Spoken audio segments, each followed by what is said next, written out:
नमस्कार। आज एक बहुत ही फैसिनेटिंग सफर पर चलते हैं। हम बात करने वाले हैं उस चीज के बारे में जो हर जिंदा चीज का मतलब हमारा भी बिल्कुल फंडामेंटल बेस है। जी हाँ, हम बात कर रहे हैं कोशिका की, यानी जीवन की सबसे छोटी, सबसे अमेजिंग यूनिट की। तो ठीक है, चलिए सीधे मुद्दे पर आते हैं।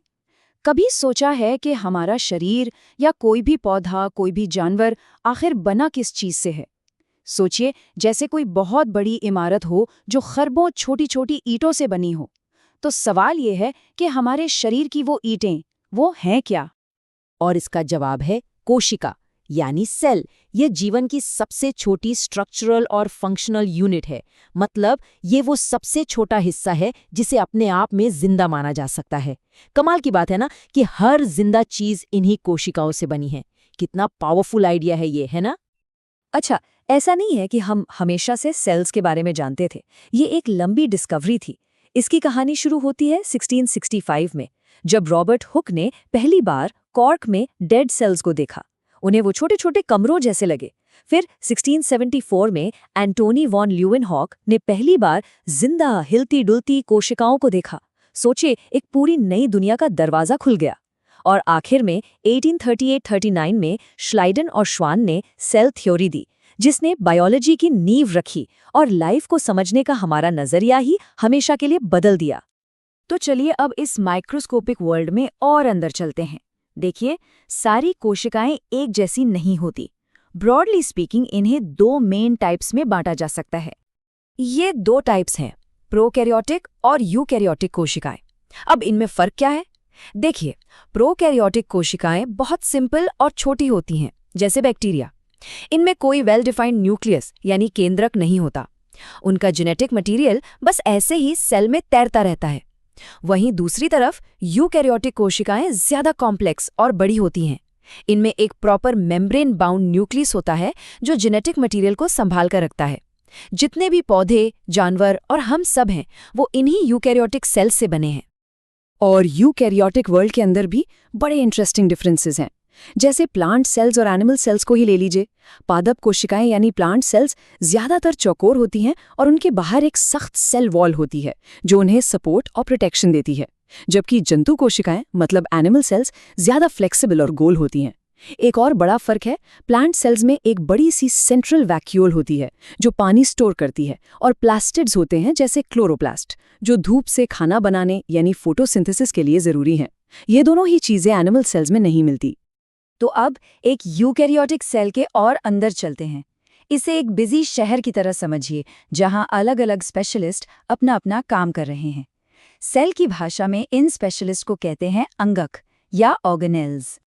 तो सबसे पहले मिलते हैं इस शहर के बॉस से, यानी न्यूक्लियस से। इसे 1831 में रॉबर्ट ब्राउन ने खोजा था। न्यूक्लियस सेल का कंट्रोल सेंटर है। सारा का सारा जेनेटिक मटेरियल, मतलब हमारी जिंदगी का पूरा ब्लूप्रिंट यहीं स्टोर होता है। इसे याद रखने का सबसे सिंपल तरीका है न्यूक्लियस को सेल का दिमाग समझना। ये सिर्फ डेटा स्टोर नहीं करता, बल्कि ये सारी एक्टिविटीज को कोऑर्डिनेट करता है, प्रोटीन बनाने के लिए इंस्ट्रक्शन भेजता है और ये भी डिसाइड करता है कि सेल कब डिवाइड होगा। बेसिकली ये सेल की आइडेंटिटी और उसके फ्यूचर को कंट्रोल करता है। चलिए अब शहर के पावर प्लांट की तरफ चलते हैं। मिलिए माइटोकॉन्ड्रिया से। ये कमाल के ऑर्गेनेल्स हैं जो हमारे खाने को यूजेबल एनर्जी में कन्वर्ट करते हैं। इस एनर्जी को कहते हैं एटीपी। सेल को जो भी काम करना हो, चाहे हिलना हो, ग्रो करना हो या खुद को रिपेयर करना हो, सबके लिए फ्यूल यहीं से आता है। और इसीलिए माइटोकॉन्ड्रिया को अक्सर सेल का पावर हाउस कहा जाता है। और ये नाम बिल्कुल परफेक्ट है। सोचिए ना, अगर किसी शहर की बिजली चली जाए तो क्या होगा? सब कुछ रुक जाएगा। एग्जैक्टली वैसे ही बिना माइटोकॉन्ड्रिया के सेल के पास काम करने की एनर्जी ही नहीं होगी और लाइफ जैसी हम जानते हैं एग्जिस्ट ही नहीं कर सकती। अच्छा, अब हमारी शहर में एनर्जी तो है, पर कुछ बनाने के लिए फैक्ट्री भी तो चाहिए। यहीं पर आते हैं राइबोसोम्स। भले ही ये सेल के सबसे छोटे ऑर्गेनेल्स हों, पर इनका काम बहुत बड़ा है। ये बनाते हैं प्रोटीन्स, जो सेल के बिल्डिंग ब्लॉक्स भी हैं और असली वर्कर्स भी। तो बेसिकली राइबोसोम्स क्या हैं? ये सेल की प्रोटीन फैक्ट्री हैं। ये न्यूक्लियस से आए डीएनए के इंस्ट्रक्शंस को पढ़ते हैं और उन्हें एक्चुअल फंक्शनल प्रोटीन्स में बदल देते हैं। और ये प्रोटीन सिर्फ स्ट्रक्चर नहीं बनाते, ये असली काम करते हैं, मसल्स बनाने से लेकर केमिकल रिएक्शंस करवाने तक सब कुछ।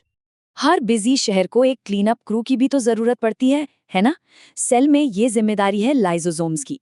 इनके अंदर डाइजेस्टिव एंजाइम्स होते हैं जो पुराने घिसे पिटे सेल पार्ट्स को तोड़ते हैं और बाहर से आए वायरस या बैक्टीरिया जैसे दुश्मनों को भी खत्म कर देते हैं।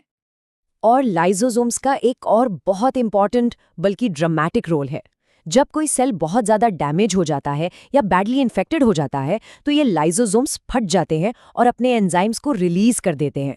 इससे पूरा का पूरा सेल अंदर से ही खत्म हो जाता है। ये एक तरह का सेल्फ डिस्ट्रक्ट मैकेनिज्म है जो बाकी बॉडी को बचाने के लिए होता है, और इसी वजह से इन्हें सुइसाइडल बैग या आत्महत्या की थैली जैसा ड्रामेटिक नाम मिला है। अब देखिए, सेल्स हमेशा जिंदा नहीं रहते। ग्रोथ के लिए, रिपेयर के लिए उन्हें डिवाइड होना पड़ता है। तो आइए देखते हैं कि ये फैसिनेटिंग प्रोसेस काम कैसे करता है, कैसे एक सेल से दो बन जाते हैं। इस प्रोसेस को कहते हैं माइटोसिस या समसूत्री विभाजन, और ये ना एक खूबसूरत डांस की तरह 4 मेन स्टेप्स में होता है। पहले प्रोफेज में डीएनए एकदम कसकर क्रोमोसोम्स में बदल जाता है और दिखने लगता है। फिर मेटाफेज में सारे क्रोमोसोम्स सेल के बिल्कुल सेंटर में एक लाइन में आ जाते हैं। इसके बाद एनाफेज में क्रोमोसोम्स की कॉपीज अलग होकर सेल के ऑपोजिट एंड्स की तरफ खींचने लगती हैं। और आखिर में टीलोफेज में 2 नए न्यूक्लियाई बन जाते हैं और सेल बीच से बटकर 2 आइडेंटिकल डॉटर सेल्स बना लेता है। हमने क्रोमोसोम्स और जेनेटिक मटेरियल की बात तो की, पर यह असल में है क्या? चलिए अब सेल के न्यूक्लियस में छिपे लाइफ के सबसे बड़े सीक्रेट पर जूम इन करते हैं। इस हायरार्की को देखिए, ये एक रशियन डॉल की तरह है, एक के अंदर एक। सबसे बाहर है कोशिका, कोशिका के अंदर है केंद्रक, केंद्रक के अंदर है गुणसूत्र, और गुणसूत्रों के अंदर, उसके अंदर क्या है? तो गुणसूत्र यानी क्रोमोसोम्स धागे जैसी स्ट्रक्चर्स हैं जो प्रोटीन और डीएनए के एक लंबे मॉलिक्यूल से बने होते हैं।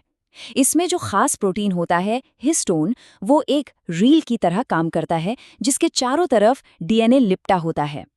ये डीएनए को इतने करीने से पैक करता है कि वो न्यूक्लियस की छोटी सी जगह में फिट हो जाए। और इस बात को और कॉन्क्रीट बनाने के लिए एक टिपिकल ह्यूमन सेल में 46 क्रोमोसोम्स होते हैं जो 23 पेयर्स में अरेंज होते हैं। हर स्पीशीज का अपना अलग नंबर होता है, पर 46 ये हमारा मैजिक नंबर है। और आखिरकार हम इस पजल के आखिरी पीस तक पहुंच गए, डीएनए, डीऑक्सीराइबोन्यूक्लिक एसिड। ये वो मॉलिक्यूल है जिसमें हर लिविंग ऑर्गेनिज्म के डेवलप होने, फंक्शन करने, ग्रो करने और रिप्रोड्यूस करने के सारे जेनेटिक इंस्ट्रक्शंस लिखे होते हैं। और इसका स्ट्रक्चर है वो आइकॉनिक डबल हेलिक्स। ये लाइफ का ब्लूप्रिंट है। तो इस सफर को हम इसी एक सवाल के साथ खत्म करते हैं। कोशिका के न्यूक्लियस के अंदर छिपी ये माइक्रोस्कोपिक कोड, ये डीएनए मॉलिक्यूल हमारी जिंदगी को आखिर कंट्रोल कैसे करता है? कैसे ये हमारी आंखों के रंग से लेकर हमारे टैलेंट्स तक सब कुछ तय करता है? ये एक बहुत गहरा सवाल है जो साइंस की बाउंड्रीज को लगातार पुश कर रहा है। सोचने वाली बात है ना?